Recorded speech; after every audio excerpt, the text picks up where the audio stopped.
It started like any other late shift.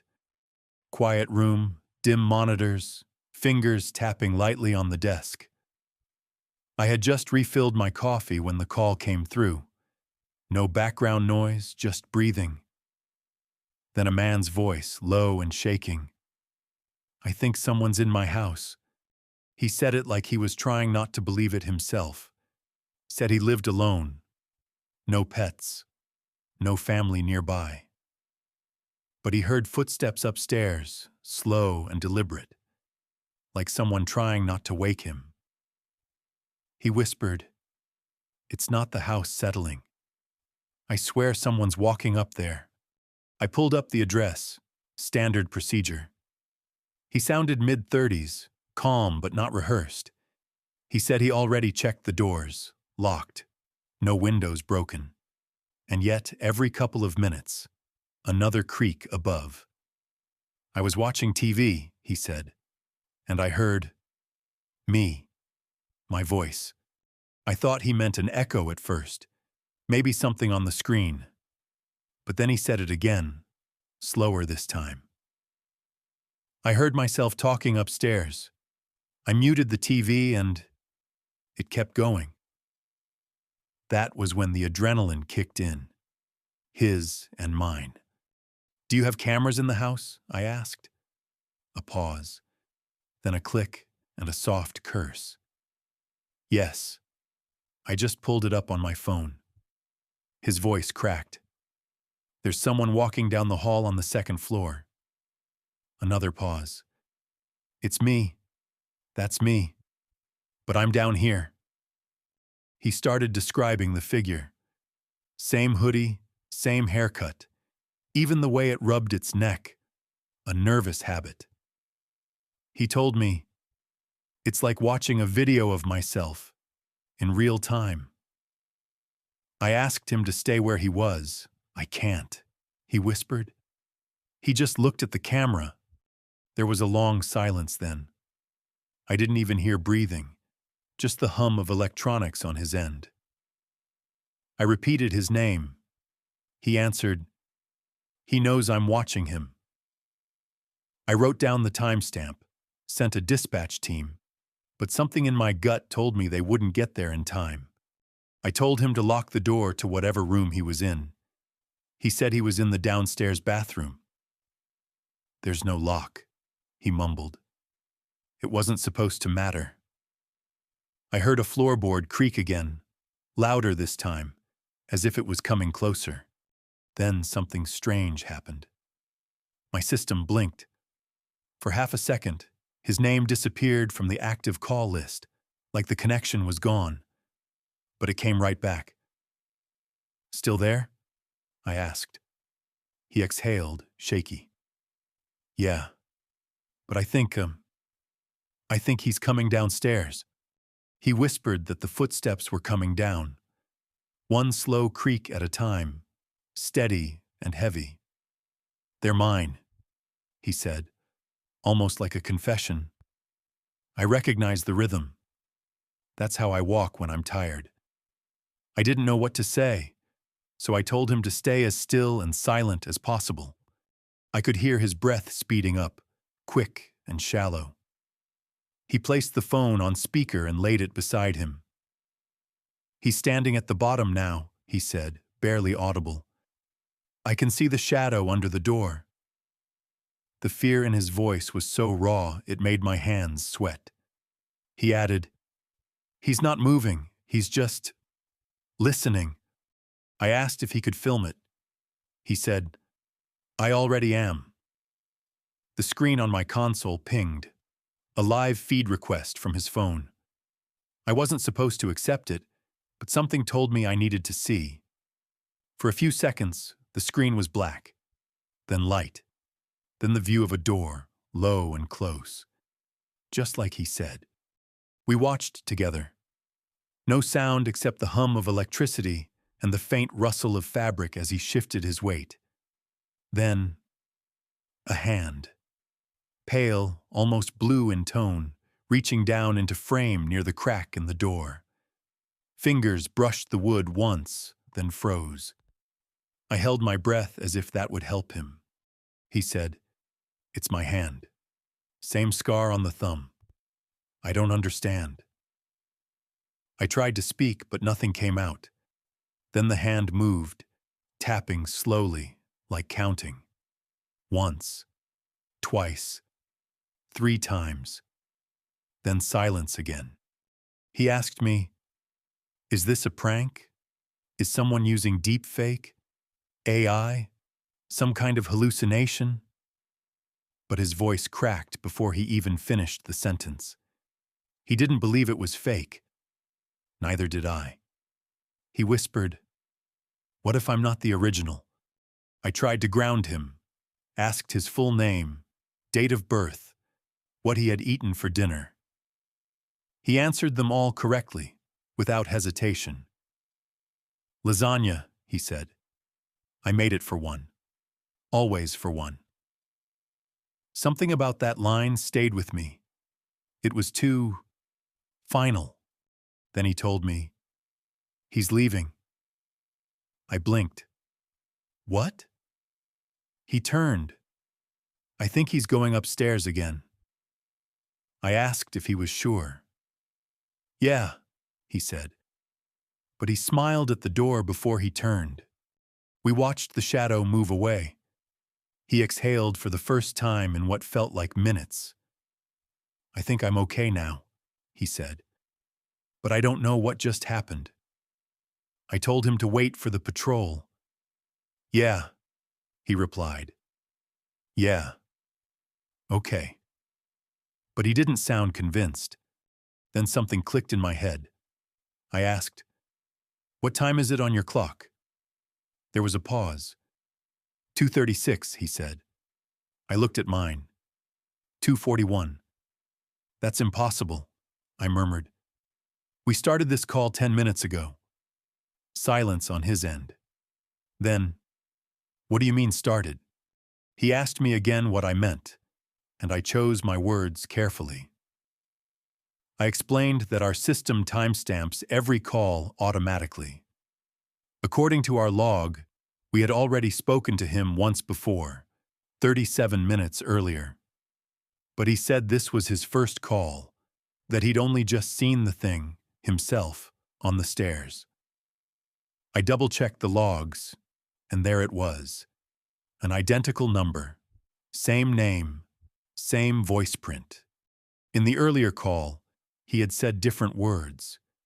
It wasn't about footsteps. He'd whispered, "It's looking at me through the window." I hadn't spoken to him in that moment. It was handled by another dispatcher, who wasn't even on shift now. That alone was enough to raise alarms. Calls don't appear out of sequence. Not here.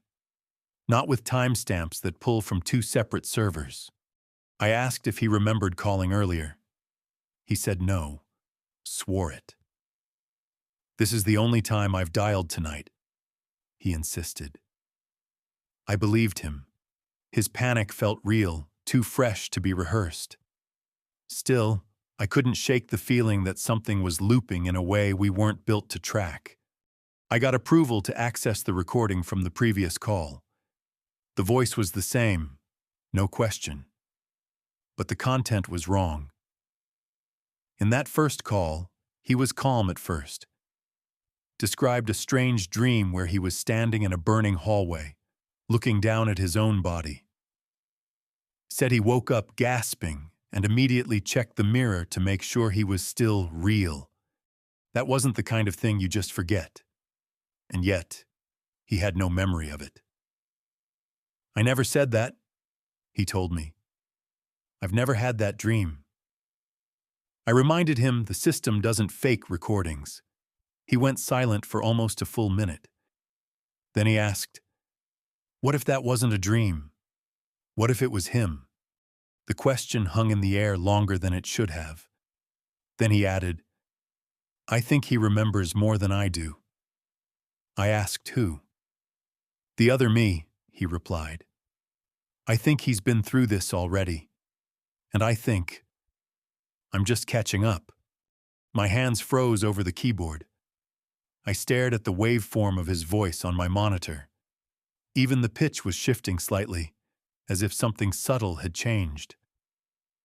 I asked where he was in the house now. "Same place," he said. "Bathroom, but I think I hear the stairs again." That's when the second call came in. Same number, same name. From his phone. My system lit up with an incoming request, labeled Repeat Origin. It shouldn't have been possible. He was already on the line. But this second call had a timestamp from 25 minutes ago. It had just arrived now. I didn't know what to do. I didn't want to hang up on the version speaking to me. But I had to know what was in that second call. I patched it into another monitor, volume low. The voice spoke clearly. "If you're hearing this, it means I didn't make it." I didn't tell him what I was hearing. I just listened. The message went on. "He copies more each time. Voice, memory, habits. Soon he won't need me at all." The line crackled. "Tell the next me to get out. Tell him not to wait for proof." Meanwhile, the live version was whispering. The footsteps stopped again. "I think he's waiting." The two voices, recorded and live, overlapped on my screens.